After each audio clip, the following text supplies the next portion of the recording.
أعوذ بالله من الشيطان الرجيم. بسم الله الرحمن الرحيم. الحمد لله الذي أنزل على عبده الكتاب ولم يجعل له عوجا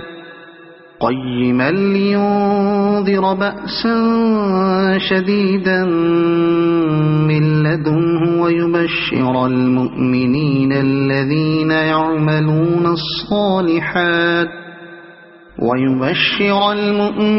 الذين يعملون الصالحات أن لهم أجرا حسنا ماكثين فيه أبدا وينذر الذين قالوا اتخذ الله ولدا ما لهم به من علم ولا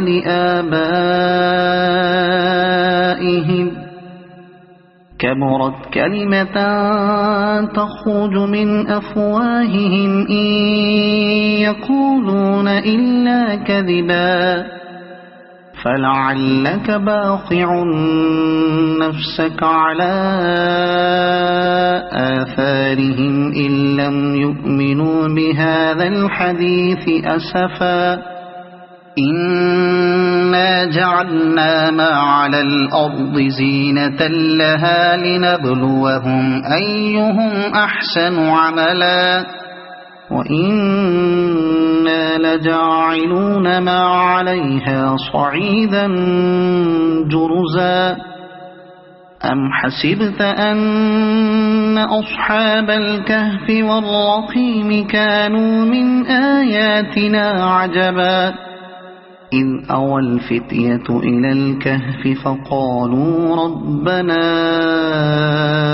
آتنا من لدنك رحمة وهيئ لنا من أمرنا رشدا فضربنا على آذانهم